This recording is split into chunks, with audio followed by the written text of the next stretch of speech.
दोस्तों नमस्कार।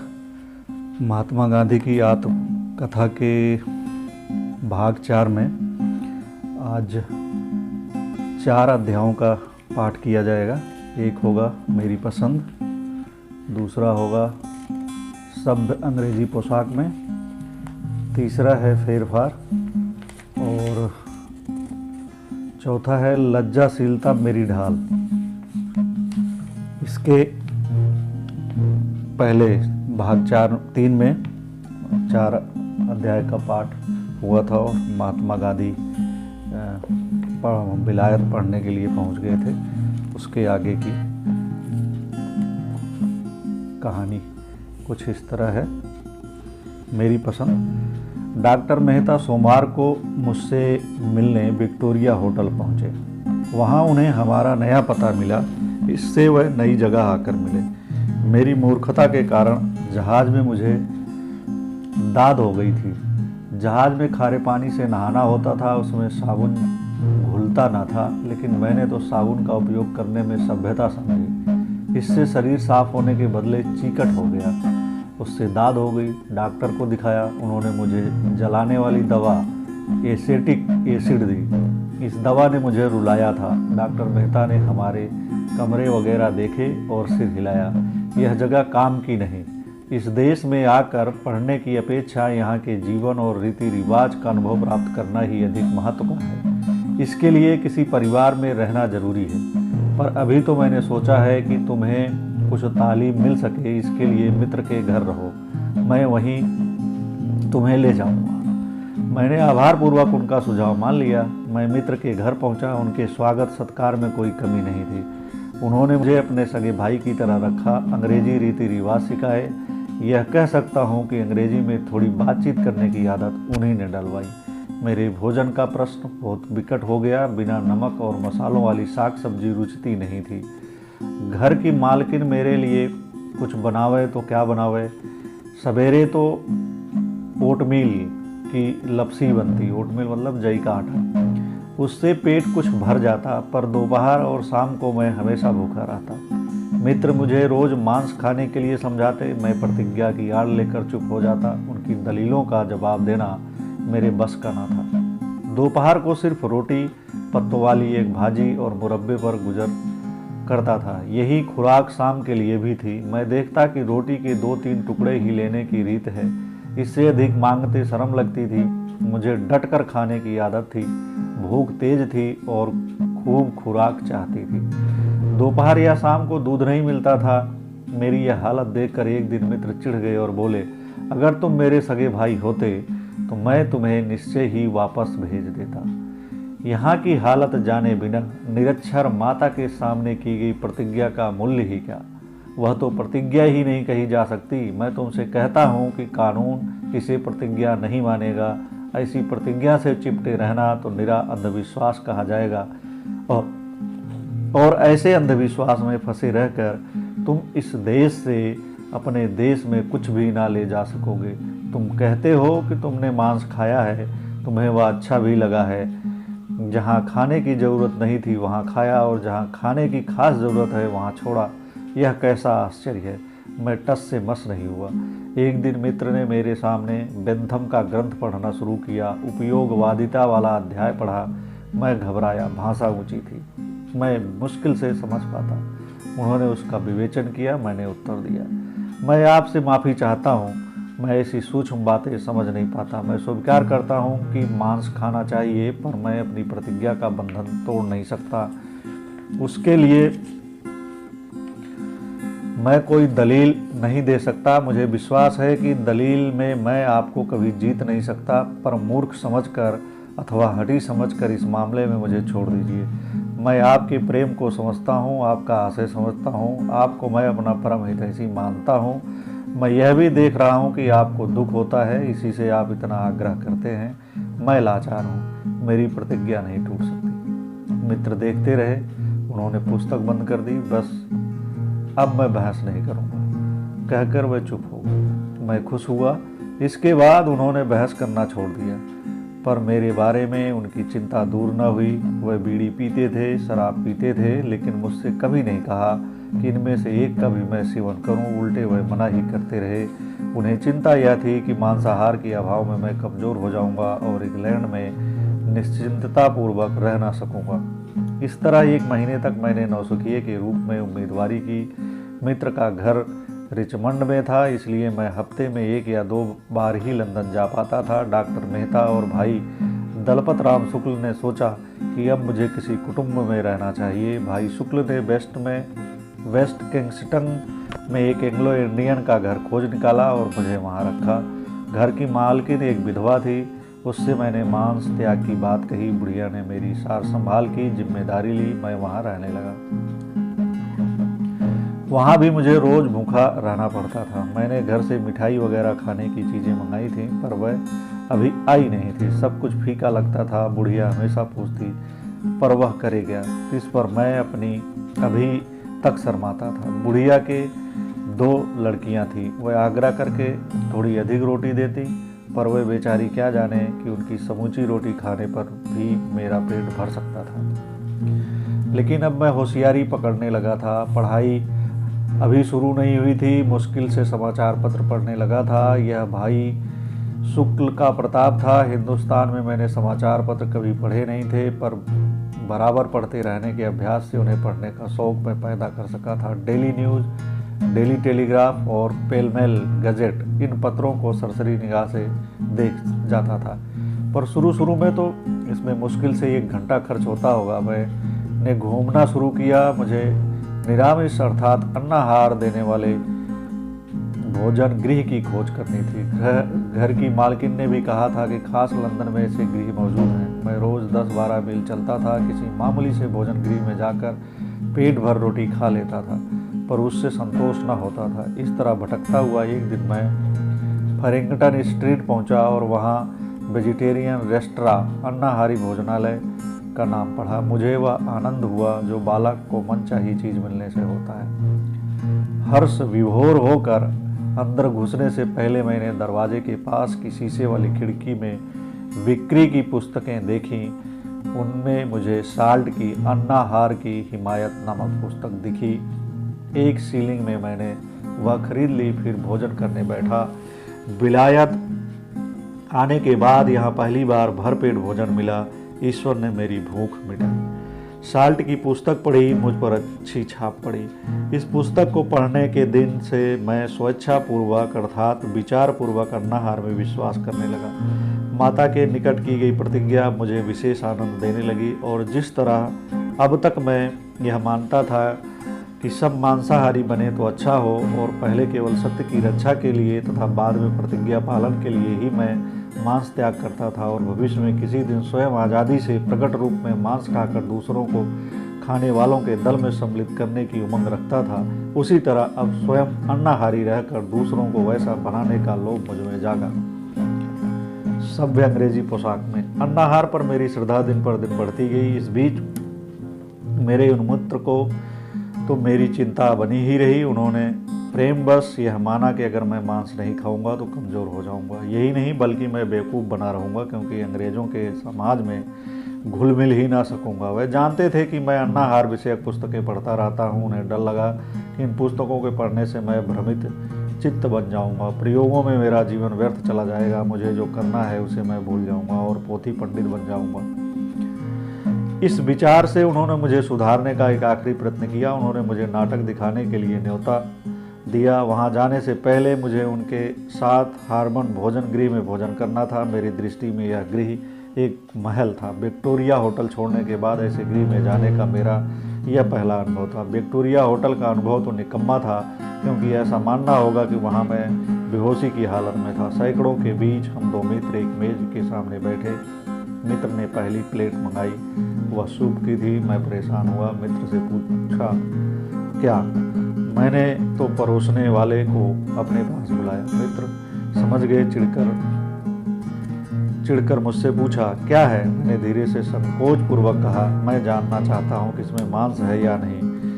ऐसे गृह में यह जंगलीपन नहीं चल सकता। अगर तुम्हें अब भी यही किचकिच करनी हो तो तुम बाहर जाकर किसी छोटे से भोजन गृह में खा लो और बाहर ही मेरी राह देखो। मैं इस प्रस्ताव से खुश होकर उठा और दूसरे भोजनालय की खोज में निकला। पास ही एक अन्नाहार वाला भोजन गृह था, पर वह तो बंद हो चुका था। मुझे समझ ना पड़ा कि अब क्या करना चाहिए। मैं भूखा रहा। हम नाटक देखने गए। मित्र ने उक्त घटना के बारे में एक भी शब्द मुंह से ना निकाला। मेरे पास तो कहने को ही क्या था, पर मैंने सोचा कि मुझे उनका डर दूर करना चाहिए। मैंने निश्चय किया कि मैं जंगली नहीं रहूँगा, सभ्य के लक्षण ग्रहण करूँगा और दूसरे प्रकार से समाज में समरस होने योग्य बनकर अन्नाहार की अपनी विचित्रता को छिपा लूँगा। मैंने सभ्यता सीखने के लिए अपनी सामर्थ्य की परे का और छिछला रास्ता पकड़ा। विलायती होने पर भी बम्बई के कटे मैले कपड़े अच्छे अंग्रेज समाज में शोभा नहीं देंगे। इस विचार से मैंने आर्मी और नेवी स्टोर में कपड़े सिलवाए। 19 सीलिंग की उस जमाने के जहाज से तो यह कीमत बहुत ही कही जाएगी लिहाज से। चिमनी टोपी सिर पर पहनी, इतने से संतोष न हुआ तो ब्रांड स्ट्रीट में जहाँ शौकीन लोगों के कपड़े मिलते थे 10 पाउंड पर बत्ती रखकर शाम की पोशाक सिलवाई। भोले और बादशाही दिलवाले बड़े भाई से मैंने दोनों जेबों में लटकाने लायक सोने की एक बढ़िया चेन मंगवाई और वह मिल भी गई। बधी बधाई टाई पहनना शिष्टाचार में शुमार ना था, इसलिए टाई बांधने की कला हस्तगत की। देश में आईना हजामत के दिन ही देखने को मिलता था, पर यहाँ तो बड़े आईने के सामने खड़े रहकर ठीक से टाई बांधने में और बालों में पट्टी डालकर सीधी मांग निकालने में रोज़ लगभग 10 मिनट तो बर्बाद होते ही थे। बाल मुलायम नहीं थे, इसलिए इन्हें अच्छी तरह मुड़े हुए रखने के लिए ब्रश, झाड़ू ही समझिए के साथ रोज़ लड़ाई चलती थी। और टोपी पहनते तथा निकालते समय हाथ तो मानो मांग को सहेजने के लिए सिर पर पहुंच ही जाता था, और बीच बीच में समाज में बैठे बैठे मांग पर हाथ फिराकर बालों को व्यवस्थित रखने की एक और सभ्य क्रिया बराबर चलती ही रहती थी। पर इतनी टीम टाम ही काफ़ी न थी। अकेली सभ्य पोशाक से सभ्य थोड़े ही बना जा सकता था। मैंने सभ्यता के दूसरे कई बाहरी गुण भी जान लिए थे और मैं उन्हें सीखना चाहता था। सभ्य पुरुष को नाचना जानना चाहिए, उसे फ्रेंच अच्छी तरह जान लेनी चाहिए, क्योंकि फ्रेंच इंग्लैंड के पड़ोसी फ्रांस की भाषा थी और सारे यूरोप की राष्ट्रभाषा भी थी, और मुझे यूरोप में घूमने की इच्छा थी। इसके अलावा सभ्य पुरुष को लच्छेदार भाषण करना भी आना चाहिए। मैंने नृत्य सीखने के निश्चय किया। एक कक्षा में भर्ती हुआ। एक सत्र के करीब 3 पाउंड जमा किए। कोई 3 हफ्ते में करीब 6 सबक सीखे होंगे। पैर ठीक से तालबद्ध पड़ते ना थे। पियानो बजता था, पर वह क्या कह रहा है कुछ समझ में ना आता था। 1 2 3 चलता, पर उसके बीच का अंतर तो वह बाजा ही बताता था, जो मेरे लिए अगम्य था। तो अब क्या किया जाए? अब तो बाबा जी की बिल्ली वाला किस्सा हुआ। चूहों को भगाने के लिए बिल्ली, बिल्ली के लिए गाय। यूँ बाबा जी का परिवार बढ़ा, उसी तरह मेरे लोभ का परिवार भी बढ़ा। वायलिन बजाना सीख लूँ तो सुर और ताल का ख्याल हो जाए। 3 पाउंड वायलिन खरीदने में गवाए और कुछ उसकी शिक्षा के लिए भी दिए। भाषण करना सीखने के लिए एक तीसरे शिक्षक का घर खोजा, उन्हें भी एक गिन्नी तो भेंट ही की। बेल की स्टैंडर्ड एलोक्यूशनिस्ट पुस्तक खरीदी। पिट का एक भाषण शुरू किया। इन बेल साहब ने मेरे कान में घंटी बजाई। मैं जागा। मुझे कौन इंग्लैंड में जीवन बिताना है? लच्छेदार भाषण करना सीख कर मैं क्या करूँगा? नाच कर मैं कैसे सभ्य बनूंगा? वायलिन तो देश में भी सीखा जा सकता है। मैं तो विद्यार्थी हूँ, मुझे विद्याधन बढ़ाना चाहिए। मुझे अपने पेशे से संबंध रखने वाली तैयारी करनी चाहिए। मैं अपने सदाचार से सभ्य समझा जाऊँ तो ठीक है, नहीं तो मुझे यह लोभ छोड़ना चाहिए। इन विचारों की धुन में मैंने उपयुक्त आशय के उद्गारों वाला पत्र भाषण शिक्षक को भेज दिया। उनसे मैंने 2 या 3 पाठ पढ़े थे। नृत्य शिक्षिका को भी ऐसा ही पत्र लिखा। वायोलिन शिक्षिका के घर वायोलिन लेकर पहुंचा, जिस दाम में भी वह बिके बेच डालने की इजाज़त दे दी। उनके साथ कुछ मित्रता का सा संबंध हो गया था। इस कारण मैंने उनसे अपने मोह की चर्चा की। नाच आदि के जंजाल में से निकल जाने की मेरी बात उन्होंने पसंद की। सभ्य बनने की मेरी यह सनक लगभग 3 महीने तक चली होगी। पोशाक की टीम टाम तो बरसों चली, पर अब मैं विद्यार्थी बना। फिर कोई यह न माने कि नाच आदि के मेरे प्रयोग उस समय की मेरी स्वच्छंदता के सूचक हैं। पाठकों ने देखा होगा कि उनमें कुछ समझदारी थी। मोह के इस समय में भी मैं एक हद तक सावधान था, पाई पाई का हिसाब रखता था, खर्च का अंदाज रखता था। मैंने हर महीने 15 पाउंड से अधिक खर्च न करने का निश्चय किया था। मोटर में आने जाने का अथवा डाक का खर्च भी हमेशा लिखता था और सोने से पहले हमेशा अपनी रोकड़ मिला लेता था। यह आदत अंत तक बनी रही और मैं जानता हूँ कि इससे सार्वजनिक जीवन में मेरे हाथों लाखों रुपयों का जो उलटफेर हुआ है, उसमें मैं उचित किफ़ायत सारी से काम ले सका हूँ। और आगे मेरी देख रेख में जितने आंदोलन चले उनमें मैंने कभी कर्ज नहीं किया, बल्कि हर एक में कुछ न कुछ बचत ही रही। यदि हर एक नए युवक उसे मिलने वाले थोड़े रुपयों का भी हिसाब खबरदारी के साथ रखेगा तो उसका लाभ वह भी उसी तरह अनुभव करेगा जिस तरह भविष्य में मैंने और जनता ने किया। अपनी रहन सहन पर मेरा कुछ अंकुश था, इस कारण मैं देख सका कि मुझे कितना खर्च करना चाहिए। अब मैंने खर्च आधा कर डालने का निश्चय किया। हिसाब जांचने से पता चला कि गाड़ी भाड़े का मेरा खर्च काफ़ी होता था। फिर कुटुंब में रहने से हर हफ्ते कुछ खर्च तो होता ही था।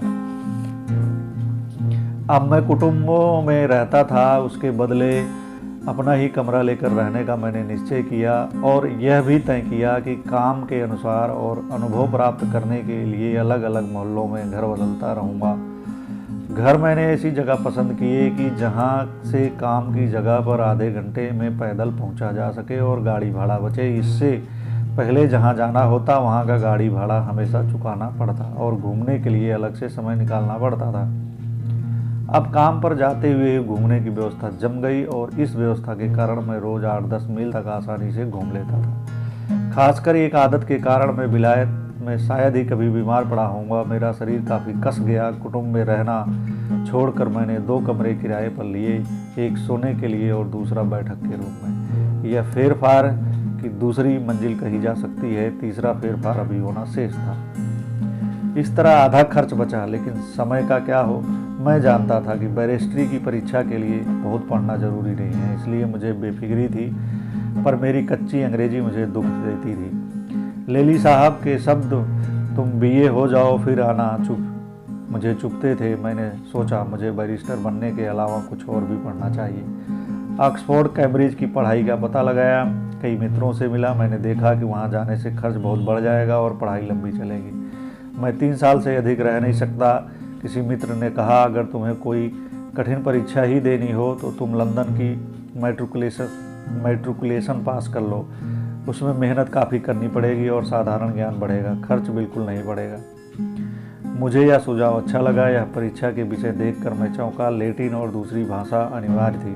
लैटिन कैसे सीखी जाए, पर मित्र ने सुझाया वकील के लिए लैटिन बहुत उपयोगी है। लैटिन जानने वालों के लिए कानूनी किताबें समझना आसान हो जाता है और रोमन लॉ की परीक्षा में एक प्रश्न पत्र तो केवल लैटिन भाषा में ही होता है। इसके सिवा लैटिन जानने से अंग्रेजी भाषा पर प्रभुत्व बढ़ता है। इन सब दलीलों का मुझ पर असर हुआ। मैंने सोचा मुश्किल हो चाहे न हो, पर लैटिन तो सीख ही लेनी है। फ्रेंच शुरू की हुई पढ़ाई को पूरा करना है, इसलिए निश्चय किया कि दूसरी भाषा फ्रेंच हो। मैट्रिकुलेशन का एक प्राइवेट वर्ग चलता था, उसमें भर्ती हो गया। हर 6 महीने परीक्षा होती थी। मेरे पास मुश्किल से 5 महीने का समय था। यह काम मेरे बूते के बाहर था। परिणाम यह हुआ कि सभ्य बनने की जगह मैं अत्यंत उद्यमी विद्यार्थी बन गया। समय पत्रक बनाया, एक मिनट का उपयोग किया, पर मेरी बुद्धि या स्मरण शक्ति ऐसी नहीं थी कि दूसरे विषयों के अतिरिक्त लैटिन और फ्रेंच की तैयारी कर सकूं। परीक्षा में बैठा, लैटिन में फेल हो गया। दुखी तो हुआ पर हिम्मत नहीं हारा। लैटिन में रुचि पैदा हो गई। मैंने सोचा कि दूसरी बार परीक्षा में बैठने से फ्रेंच अधिक अच्छी हो जाएगी और विज्ञान में नया विषय ले लूँगा। प्रयोगों के अभाव में रसायन शास्त्र मुझे रुचता ही ना था, यद्यपि अब देखता हूँ कि उसमें खूब रस आना चाहिए था। देश में तो यह विषय सीखा ही था, इसलिए लंदन की मैट्रिक के लिए भी पहली बार इसी को पसंद किया था।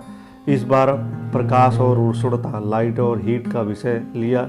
यह विषय आसान माना जाता था, मुझे भी आसान प्रतीत हुआ। पुनः परीक्षा देने की तैयारी के साथ ही रहन सहन में अधिक सादगी लाने का प्रयत्न शुरू किया। मैंने अनुभव किया कि अभी मेरे कुटुंब की गरीबी के अनुरूप मेरा जीवन सादा नहीं बना है। भाई की तंगी के और उनकी उदारता के विचारों ने मुझे व्याकुल बना दिया। जो लोग हर महीने 15 पाउंड या 8 पाउंड खर्च करते थे, उन्हें तो छात्रवृत्तियाँ मिलती थीं। मैं देखता था कि मुझसे भी अधिक सादगी से रहने वाले लोग हैं। मैं ऐसे गरीब विद्यार्थियों के संपर्क में भी ठीक ठाक आया था। एक विद्यार्थी लंदन की गरीब बस्ती में हफ्ते के 2 शिलिंग देकर एक कोठरी में रहता था और लोकार्ड की कोको की सस्ती दुकान में 2 पेनी का कोको और रोटी खाकर अपना गुजारा करता था। उससे स्पर्धा करने की तो मेरी शक्ति नहीं थी, पर मैंने अनुभव किया कि मैं अवश्य ही 2 के बदले 1 कमरे में रह सकता हूँ और आधी रसोई अपने हाथ से भी बना सकता हूँ। इस प्रकार मैं हर महीने 4 या 5 पाउंड में निर्वाह कर सकता हूँ। सादगी रहन सहन पर पुस्तकें भी पढ़ चुका था। 2 कमरे छोड़ दिए और हफ्ते के 8 शिलिंग पर 1 कमरा किराए पर लिया। एक अंगीठी खरीदी और सुबह का भोजन हाथ से बनाना शुरू किया। इसमें मुश्किल से 20 मिनट खर्च होते थे। ओटमील की लपसी बनाने और कोको के लिए पानी उबालने में कितना समय लगता। दोपहर का भोजन बाहर कर लेता और शाम को फिर कोको बनाकर रोटी के साथ खा लेता। इस तरह मैं 1 से 1.25 शिलिंग के अंदर रोज के अपने भोजन की व्यवस्था करना सीख गया। यह मेरा अधिक से अधिक पढ़ाई का समय था। जीवन सादा बन जाने से समय अधिक बचा। दूसरी बार परीक्षा में बैठा और पास हुआ, पर पाठक यह न माने कि सादगी से मेरा जीवन नीरस बना होगा। उल्टे इन फेरफारों के कारण मेरी आंतरिक और बाह्य स्थिति के बीच एकता पैदा हुई। कौटुंबिक स्थिति के साथ मेरे रहन सहन का मेल बैठा। जीवन अधिक सारमय बना और मेरे आत्मानंद का पार न रहा। लज्जाशीलता मेरी ढाल।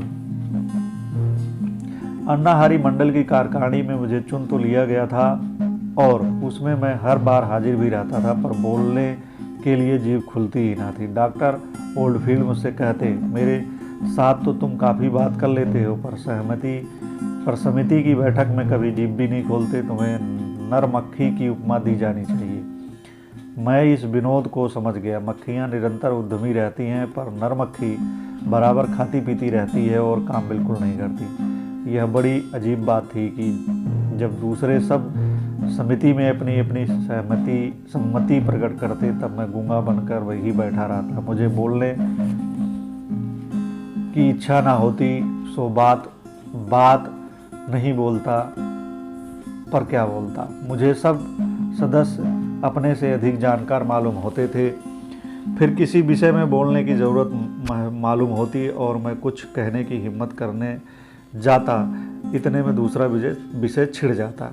यह चीज़ बहुत समय तक चली। इसी बीच समिति में एक गंभीर विषय उपस्थित हुआ। उसमें भाग न लेना मुझे अन्याय होने देने जैसा लगा। गूंगे की तरह मात देकर शांत रहने में नामर्दगी मालूम हुई। टेम्स आरियन वर्क्स के मालिक मिस्टर हिल्स मंडल के सभापति थे। वह नीति के कट्टर हिमायती थे। कहा जा सकता है कि मंडल उनके पैसे से चल रहा था। समिति के कई सदस्य तो उनके ही आश्रय निभ रहे थे। इस समिति में डॉक्टर एलिंसन भी थे। उन दिनों संतानोत्पत्ति पर कृत्रिम उपायों से अंकुश रखने का आंदोलन चल रहे थे। डॉक्टर एलिंसन उन उपायों के समर्थक थे और मजदूरों में उनका प्रचार करते थे। मिस्टर हिल्स को ये उपाय नीति नाशक प्रतीत हुए। उनके विचार में अन्ना हरी मंडल केवल आहार के ही सुधार के लिए नहीं था, बल्कि वह एक नीतिवर्धक मंडल भी था। इसलिए उनकी राय थी कि डॉक्टर एलिंसन के समान समाज घातक विचार रखने वाले लोग उस मंडल में नहीं रहने चाहिए। इसलिए डॉक्टर एलिंसन को समिति से हटाने का एक प्रस्ताव आया। मैं इस चर्चा में दिलचस्पी रखता था। डॉक्टर एलिंसन के कृत्रिम उपायों संबंधी विचार मुझे भयंकर मालूम हुए थे। उनके खिलाफ मिस्टर हिल्स के विरोध को मैं शुद्ध नीति मानता था। मेरे मन में उनके प्रति बड़ा आदर था। उनकी उदारता के प्रति भी आदर भाव था, पर एक अन्नाहार संवर्धक मंडल में से शुद्ध नीति के नियमों को न मानने वाले का उनकी अश्रद्धा के कारण बहिष्कार किया जाए, इसमें मुझे साफ अन्याय दिखाई दिया। मेरा ख्याल था कि अन्नाहारी मंडल के स्त्री पुरुष संबंध विषयक मिस्टर हिल्स के विचार उनके अपने विचार थे। मंडल के सिद्धांत के साथ उनका कोई संबंध न था। मंडल का उद्देश्य केवल अन्नाहार का प्रचार करना था, दूसरी नीति का नहीं। इसलिए मेरी यह राय थी कि दूसरी अनेक नीतियों का अनादर करने वाले के लिए भी अन्नाहारी मंडल में स्थान हो सकता है। समिति में मेरे विचार के दूसरे सदस्य भी थे, पर मुझे अपने विचार व्यक्त करने का जोश चढ़ा था। उन्हें कैसे व्यक्त किया जाए, यह एक महान प्रश्न बन गया। मुझ में बोलने की हिम्मत नहीं थी, इसलिए मैंने अपने विचार लिखकर सभापति के सम्मुख रखने का निश्चय किया।